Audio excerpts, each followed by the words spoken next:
اعوذ باللہ من الشیطان الرجیم بسم اللہ الرحمن الرحیم السلام علیکم ورحمۃ اللہ وبرکاتہ۔ میری بہنوں میرے بھائیوں، اسلامک نیٹ ورک کی جانب سے میں ایک اور ویڈیو لے کے حاضر ہوا ہوں۔ شب قدر کی مبارک رات آ رہی ہے اور اس رات کی بہت فضیلت ہے۔ شب قدر 1000 مہینوں سے بہتر ہے، یعنی اس ایک رات کی عبادت 1000 مہینوں کی عبادت سے بہتر ہے۔ حضرت محمد صلی اللہ علیہ وآلہ وسلم نے فرمایا کہ شب قدر کو رمضان کے آخری عشرے میں تلاش کرو۔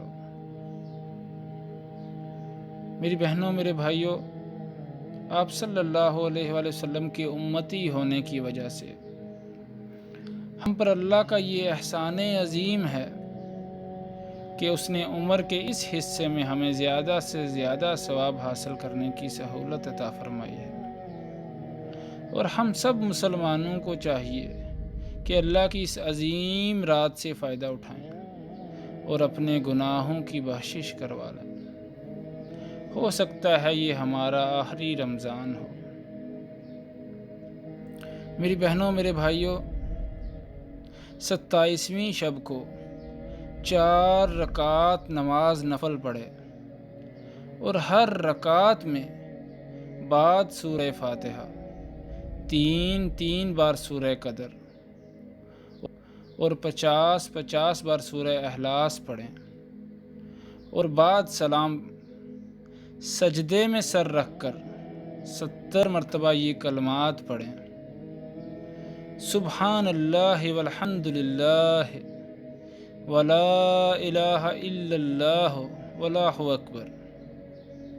اس کے بعد جو بھی دنیاوی حاجت آپ طلب کریں گے، جو بھی دنیاوی جائز حاجات آپ طلب کریں گے، انشاءاللہ عز و جل مقبول ہوں گی۔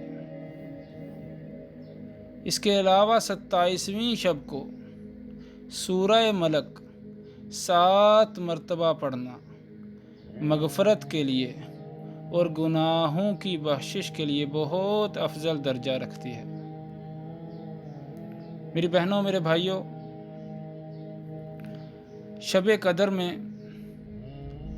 حضرت سیدنا عائشہ رضی اللہ تعالیٰ عنہ فرماتی ہیں کہ میں نے یا رسول اللہ صلی اللہ علیہ وآلہ وسلم سے پوچھا کہ وہ بتائیں کہ کیا پڑھا جائے اس رات کو، اس رات کی دعا بتائیں۔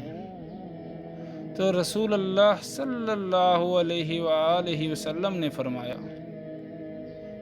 کہ اللہم انک عفو تحب العفو فاعف عنی، بے شک تو معاف فرمانے والا ہے اور معافی دینے کو پسند بھی کرتا ہے، لہٰذا مجھے بھی معاف فرما دے۔ میری بہنوں میرے بھائیوں، 5 وقت کی نماز کی پابندی کریں اور اللہ تعالیٰ سے اپنے گناہوں کی معافی مانگیں۔ اللہ رب العزت مجھے اور آپ کو نیک اعمال کرنے کی توفیق عطا فرمائے۔ السلام علیکم ورحمۃ اللہ وبرکاتہ۔